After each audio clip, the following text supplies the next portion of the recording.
দুর্নীতি দমন কমিশন সমন্বিত জেলা কার্যালয় চট্টগ্রাম ১-এর মামলা নম্বর ২৫ তারিখ ১২/৯/২০১৯ খ্রিস্টাব্দ।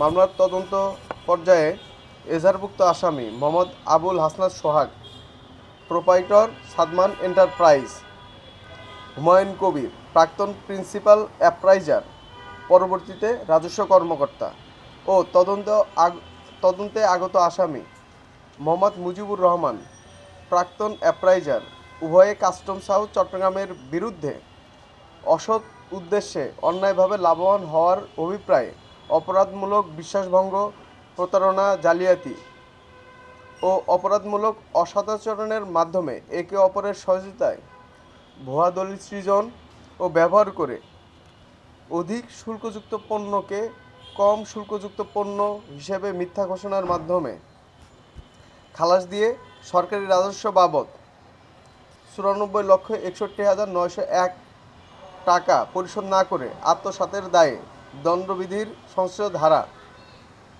নায়াসিনামাইড ও স্যালিসাইলিক সমৃদ্ধ লিলি ফেস ওয়াশ যা ফেসের ডেড স্কিন সেল দূর করে দেয় দ্বিগুণ ফাস্টার ব্রাইটেনিং। দুর্নীতি প্রতিরোধ আইন ১৯৪৭-এর ৫-২ ধারায় চার্জশিট দাখিলের সুপারিশ অনুযায়ী কমিশন কর্তৃক বিজ্ঞ আদালতে চার্জশিট দাখিলের অনুমোদন দেওয়া হয়েছে।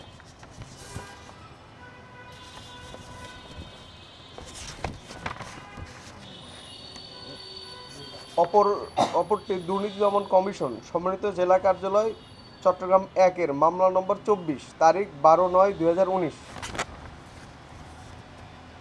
এজাহারভুক্ত আসামি Mohammad Kasim Forkan, provider Gabi Trade International, তদন্তে আগত আসামি মোহাম্মদ মোস্তফা কামাল চৌধুরী, ব্যবস্থাপনা পরিচালক সাই অ্যান্ড কম লিমিটেড।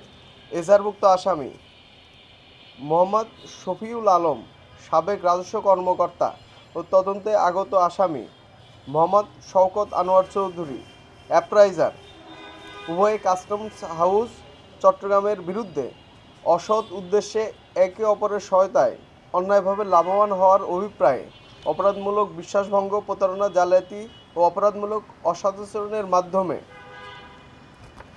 ভুয়া দলিল সৃজন ও ব্যবহার করে উচ্চ শুল্কযুক্ত মালামালের পরিবর্তে কম শুল্কযুক্ত এইচএস কোডের মালামাল ঘোষণা দিয়ে প্রকৃত শুল্কাদি ৮১,৭৯,৫৯৫ টাকার স্থলে ৮৬,৮৪০ টাকা জমা দিয়ে অবশিষ্ট ৮০,৯২,৭৫৪ টাকা আত্মসাতের দায়ে দণ্ডবিধির সংশ্লিষ্ট ধারা দুর্নীতি প্রতিরোধ আইন ১৯৪৭-এর ৫-২ ধারায় চার্জশিট দাখিলের সুপারিশ অনুযায়ী কমিশন কর্তৃক বিজ্ঞ আদালতে চার্জশিট দাখিলের অনুমোদন দেওয়া হয়েছে।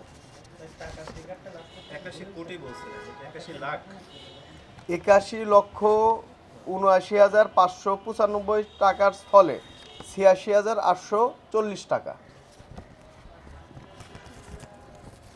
৮১,০০,০০০ এখানে আত্মসাৎ হয়েছে ৮০,৯২,৭৯৪ টাকা। এখানে দুইটা মামলার তদন্ত শেষে কমিশন কর্তৃক চার্জশিট দাখিলের বিজ্ঞ আদালতে চার্জশিট দাখিলের অনুমোদন দেওয়া হয়েছে।